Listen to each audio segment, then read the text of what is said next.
Drishyam style खून.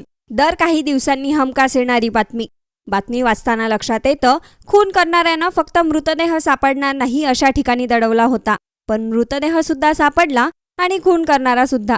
कारण दृश्यमचा विषय फक्त मृतदेह दडवण्याचा नाहीये, दृश्यमचा विषय आहे स्टोरीचा. 2 ऑक्टोबर, पणजी, प्रवचन आणि पावभाजीचा. पोलीस आरोपीपर्यंत पोहोचत नाहीत, कारण गुन्ह्याशी संबंधित असलेला प्रत्येक जण एकच स्टोरी सांगत असतो. एकच स्टोरी सांगण्याचा हाच दृश्यम पॅटर्न वापरला तो छत्रपती संभाजीनगरमधल्या एका मायलेकाने. त्यांनी खून केला, मृतदेह लपवला, मृतदेह सापडल्यावर त्यांच्यावर संशय सुद्धा गेला, पण त्यांनीच खून केला हे उलगडायला 8 दिवस लागले. कारण एकच स्टोरी सांगण्याचा दृश्यम पॅटर्न जो खून दडवायचं कारण ठरला आणि गुन्हेगार समोर यायचं सुद्धा.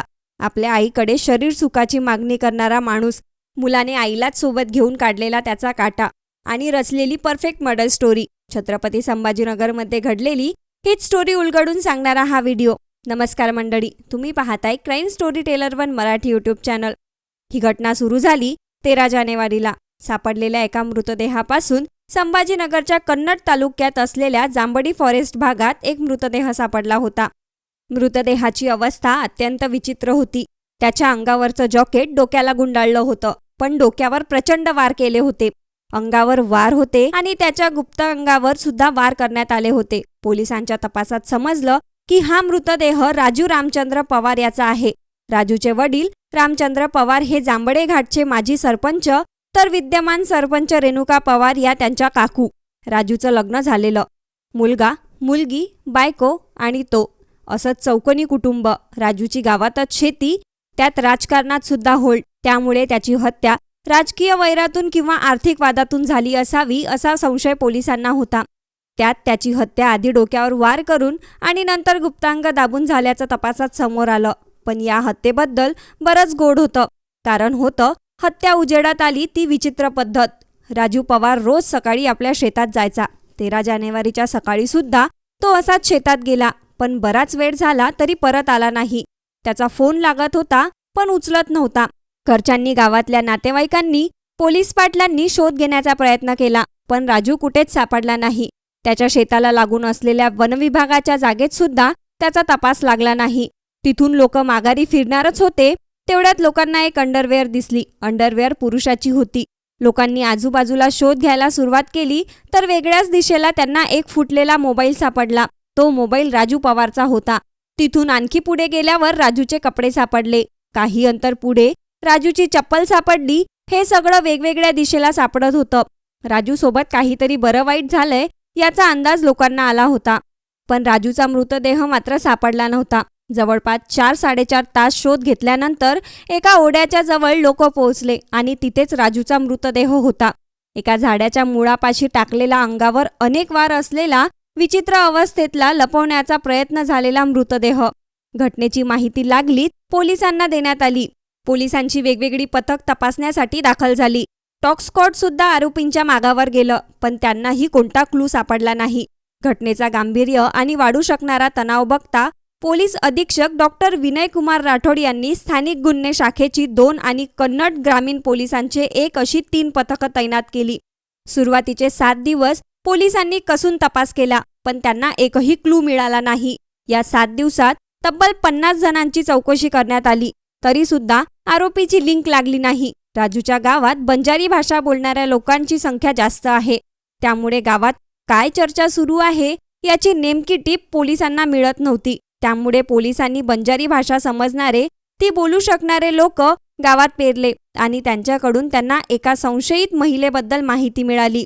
जिथे राजूचा मृतदेह सापडला होता त्याला लागूनच एक शेत होतं. हे शेत होतं वंदना पवारचं.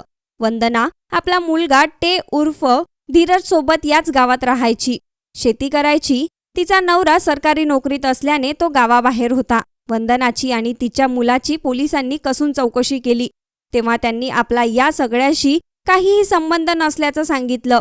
पण पोलिसांनी पेरलेल्या खबऱ्यांकडून या खुनाची लिंक वंदनापर्यंत जात असल्याचा संशय आला आणि पोलिसांनी वंदना आणि तिचा मुलगा धीरज या दोघांना चौकशीसाठी बोलवलं. तेव्हा पोलिसांना एक गोष्ट जाणवली, दोघेही पोलिसांना जी माहिती देत होते ती माहिती सेम होती. अगदी वाक्य टू वाक्य कोण कुठल्या वेळी कुठं होतं आम्ही कुठे गेलो होतो, कुठे गेलो नाही, सगळ्याबद्दल अगदी एकसारखी माहिती देण्यात येत होती.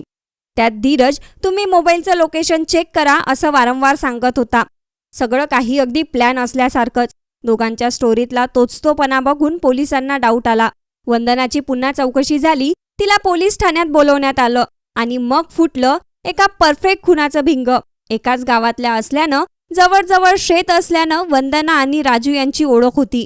पण मागच्या काही दिवसांपासून राजू वंदनाकडे सतत शरीर सुखाची मागणी करत होता. वंदनानं त्याला स्पष्ट नकार दिला, पण तरीही त्याची मागणी थांबली नाही. या गोष्टीला कंटाळलेल्या वंदनाने हे आपल्या मुलाला धीरजला सांगितलं आणि दोघांनी मिळून प्लॅन केला राजूचा काटा काढण्याचा. त्यासाठी वंदनाने 13 जानेवारीला राजूला शेतात बोलवलं. त्यानंतर ती त्याला झाडीत घेऊन गेली. अचानक धीरज मागच्या बाजूने आला आणि त्याने राजूच्या डोक्यावर वार केला.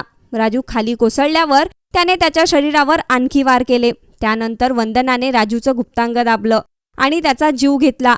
हा खून करण्याआधी धीरजने अनेक वेळा दृश्यम पिक्चर पाहिला होता, क्राईम पेट्रोल पाहिलं होतं आणि इंटरनेटवर सुद्धा बऱ्याच गोष्टी सर्च केल्या होत्या. यातूनच त्याने खून कसा करायचा आणि खून कसा पचवायचा याचं प्लॅनिंग केलं होतं. त्याने आईच्या मोबाईलमधलं सिम आपल्या मोबाईलमध्ये टाकलं आणि आपला मोबाईल घेऊन वेगवेगळ्या ठिकाणी गेला. त्यामुळे पोलिसांना लोकेशन चेक केलं असतं तर पोलीस त्यांच्यापर्यंत आणि वंदनापर्यंत पोहोचले नसते. खून केल्यावर धीरज आणि वंदनाने राजूचे कपडे एका बाजूला, अंडरवेअर दुसऱ्या बाजूला, विरुद्ध रेषेला चप्पल, तर आणखी एका ठिकाणी राजूचा मोबाईल फोडून फेकून दिला. सगळ्यात त्यांनी कुठेही रक्ताचा डाग फोडू दिला नाही. आपले कपडे, हत्यार हे सुद्धा नदीच्या पाण्यात साफ केलं. त्यानंतर कुणाला संशय येणार नाही अशा पद्धतीने एका ओढ्याच्या जवळ झाडाच्या मुळाखाली राजूचा मृतदेह टाकून दिला.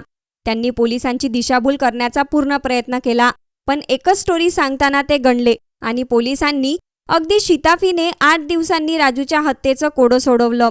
नकार देऊन सुद्धा राजू पवार शरीर सुखाची मागणी करत असल्यानं या मायलेकाने हत्या केल्याची कबुली दिली. वंदना पवार आणि धीरज पवारवर BNSच्या कलम 103(1)(238) अंतर्गत गुन्हा दाखल करण्यात आलाय. या दोघांनी पोलिसांना 7 दिवस गाफील ठेवलं होतं. काय करायचं आणि काय नाही करायचं याची माहिती दृश्यम बघून घेतली आणि क्राईम पेट्रोल बघून सुद्धा एक वेल प्लॅन परफेक्ट मर्डर करण्याचा, जो फसला. प्लॅन अगदीच काटेकोरपणे केल्याने आणि चौकशी करणारे पोलीस सावधान आणि सतर्क असल्यामुळे.